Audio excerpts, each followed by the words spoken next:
when your mother, when you came home to this, she's okay, Stuart, we're kicking you out. I kind of was your mother at this point, was she still using, or was she over it, or what? No. I was adopted. Remember, I told you I was adopted into Okay. yeah, because Okay, so all my other your biological mother. your bio okay, so it was your okay, my mistake for not fully understanding. Yeah. So Okay, I was so when adopted in you a when family. you no, I got the adopted part. Yeah. But no, but I wasn't sure which mother was using. No, Anyhow, this is my biological mother. okay, so Yeah. your biological mother was the one who was using the drugs. Yeah, and Okay, I got taken away from her. I didn't. okay, Yeah. So so you were pulled, and then okay, so got it. Okay, so then what? Mm-hmm. so then I remember going to my first rehab, and I did good. As all of us do. We're really people. I think with addiction, they mean well, and they're very motivated. We are the most. I like to say people that are users and abusers are the most motivated people to get what we want, because it's like a job. Beating it out. Sure, It's real. It is. that's probably Constantly accurate. Absolutely. probably constantly thinking about, okay, I'm gonna do this, I'm gonna do that to get my drugs. And it was just a constant day-to-day job of just trying to maintain, and it was really. And so I went to my first rehab. That's when I went to my first rehab. It was about 2016, and I remember going in there, open minded, like, okay, things are gonna be different, blah blah blah blah blah, the lie that we tell ourselves. And I wasn't ready. And I remember going and I did all the motions, but I wasn't doing all the work. That I wasn't being honest with people. I wasn't letting people know how I really felt. I was just kind of doing the motions, like, yeah, whatever. I'm just here to shut my mom up, all that kind of stuff. And I remember, getting out of there. My mom's like, oh, you can come back home now. And I'm like, oh, cool. Everything's different.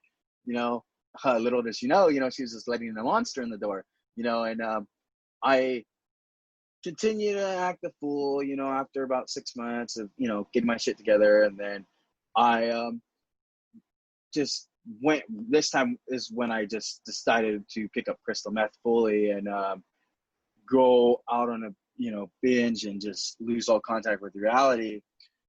And I realized in that moment, after coming down one time, that I was like, why is everybody doing better than me? Why is it that I cannot just do something different with myself? What is it within me? And so I remember I called my mom, because I was living with someone else, and it was just basically a party house. And I remember I called my mom and said, you know what? I can't do this anymore. I really need something different. And I remember checking the Phoenix house, April 23rd, 2018. And I remember that was my clean day, and I never looked back ever since. And it was just because, and like I say to a lot of people, I tell them, you got to find why you do what you do. And you also got to get tired of doing something. It's like going to McDonald's every day and just eating a hamburger and fries. Eventually you're going to get tired of it. But once you get tired of it, you're going to want something different for yourself. You're going to want a different change in your lifestyle. And I got to that point to where I was really tired of doing the same thing. It just got too much exertion. I was using too much energy trying to be this badass. In reality, I was just this kid full of fear, and I didn't want to see that at the time, And so I got out of Phoenix house in August 2018, and I was there for about, I'd say, what was it, April? Then about 4 months, and I came out and I went to sober living for a while, and then I met my partner that I'm with now, and he happened to be going to Long Beach City College, and I met him at a meeting at one of my groups, and happened to be going to Long Beach City College. I moved in with him, and I went to the college for swimming. And I was just going to go take swimming, I had just wanted to, go to the Brill Institute. I wasn't really looking for anything big at the time. I didn't really have any big didn't think I would have any big opportunities, so what happened was I was just walking around like he exploring the college, he was in an anatomy class, and one thing led to another, and I happened to walk down the hallway where the culinary arts department was. and I met the chairman of the culinary arts department, Chef Haley, and bless her heart, she's just a really wonderful woman. At Long Beach City College, and she's still there today. But so I started talking to the professors, and one thing led to another, and I said, you know what, I want to do this. I want to, and they were like, I don't know about this. You're blind. How are you going to get help with this? And come to find out, my partner Roger, he ended up helping me out as a student aide in the culinary class, and it's been a wonderful experience getting clean and sober and doing this. And I have, at least about 18 more units to go. No, 22 more units to go, excuse me. And I'll be done, and I'll be graduating in spring 2021 with my certificate in pastry and baking. And what's cool is I have a lot of opportunity now than what I thought I did before. And cooking has allowed me to reach in within myself and find that therapeutic side of myself and let free. And I can just be making a pastry or dessert, and it's almost like I'm just free. And I always say to people, find that thing that makes you feel happy, that you can spend hours doing it, but it's not destructive. It's a healthy joy, like whether it's yoga or something. And it eventually just helps ease the stress. And that's another thing I've been picking up too, is yoga too. And I've been loving it, I've been loving my new life, and it's really great. And I would not wish for anything else. So anything from you? Well, that's perfect. That's a beautiful, cool. So I mean, in part two, I'm going to start to ask more specific questions. But so, if you really love, baking and being a pastry chef, you probably have made a lot of other food and a lot of other dishes, right? Mainly more in the baking side. So mainly more of the croissants, cakes, and decorative stuff like that. That's mainly what I focus on. It's my specialty. It's more heavy desserts, so plating desserts, doing different things like that.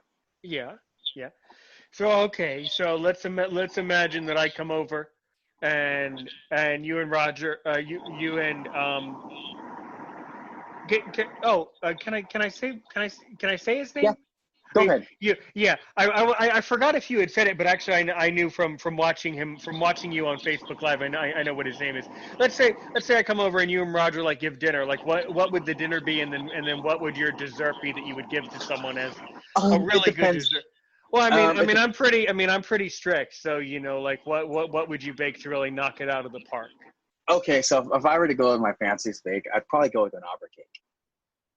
Okay. And an opera cake is a French cake. It's a chican almonds. It's a chican chocolate sponge, which is basically your basic sponge, but it's really flat. So if you think of like a flat cake, and then on Mm-hmm. top of that, you would spread a nice layer of ganache Mm-hmm.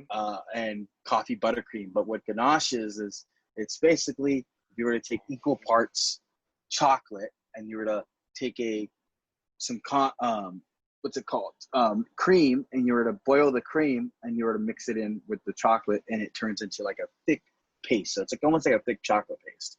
So And then heaven, right? So it turns yes, into oh heaven, yeah, right? yes, it is definitely heaven.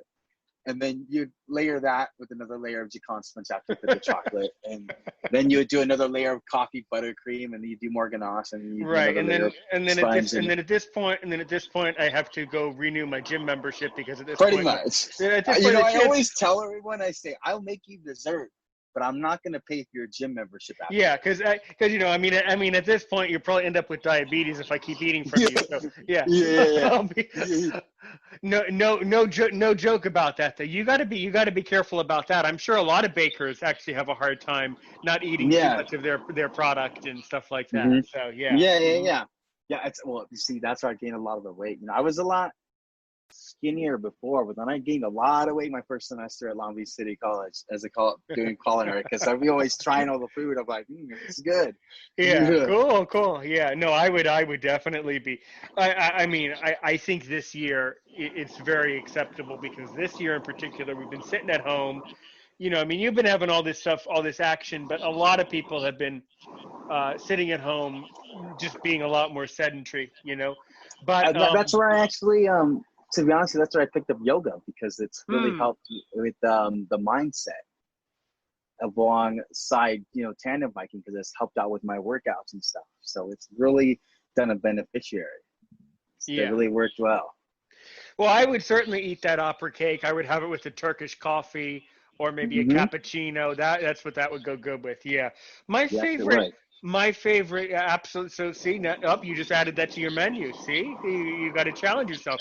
Next time next time someone buys from your bakery, Stuart, you're going to give them a double trouble. Here's a Mm-hmm. or a triple. Here's your triple play, right? You give them the Yes. opera cake, then you give them a side order of a baklava, Mm-hmm. and then you give them a Turkish coffee, and you put it all on one plate, all on one tray. Yep. It's all There, about the there you presentation of the plate. there you go. See, I just gave you an assignment. Mm-hmm. See, There we go. you're gonna have to impress your professor with that one. A triple play from me like that. Yeah, definitely. That's gonna be good. I'm It gonna I'm will gonna be. I'm gonna be watching you on Facebook. I'm gonna make sure this triple play gets done. I will definitely get it done. because Next. because because the truth of it is I'm gonna I'm gonna I'm gonna stick to you like honey on baklava until you get this triple play done. You'll see a lot more from me next semester. I'll be doing a lot more. I was looking over my syllabus actually in the culinary department, and I'm taking a cake decorating class. So it's just one class I'm actually ready to take, You know just what? because it's. You know what I would say about that. I would say, what a waste of time that is. What a waste of money. Because no, seriously though. Because uh, if you're gonna give me a cake, I don't care how well it's decorated. I care how it tastes. So really, yeah, that's just kind of silly. It's like, and then you just like throw away the sugar. It's all sugar mostly. Like yeah. that's a waste of money. That really is. Gotta Well, I be. mean, it depends Yeah, on who you're cooking for, though, because if I need to cook for someone that's sighted, that that's true. wants a really nice, fancy landscape, maybe of a winter woods where it's like maybe I make a cake roll and I do like a macaron style Christmas tree that's made out of Mm, macarons or something really fancy on a plate. It's an eye treat. And just like if you walk into any bakery, you see tarts. Those are really good for your sighted peers because the fruit on top of the fruit tart is very colorful, so it attracts the eye. And how you present is very important in the industry too.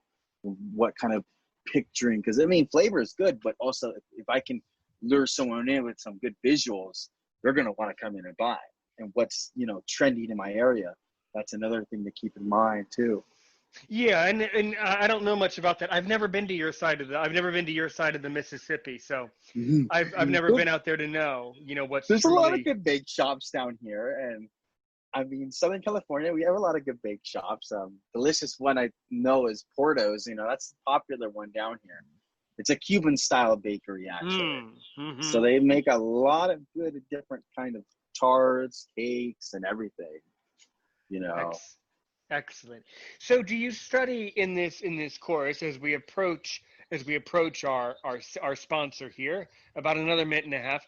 Do you study in the coursework? Do you learn about how about the history of baking? Do you learn about other more concrete subjects, the history of baking, or what We desserts constitute for all over the world, different regional Yeah, desserts? I mean they have different things, but we started briefly on the history. There's a really good video I recommend if you get your hands on it. It's called the Victorian Baker.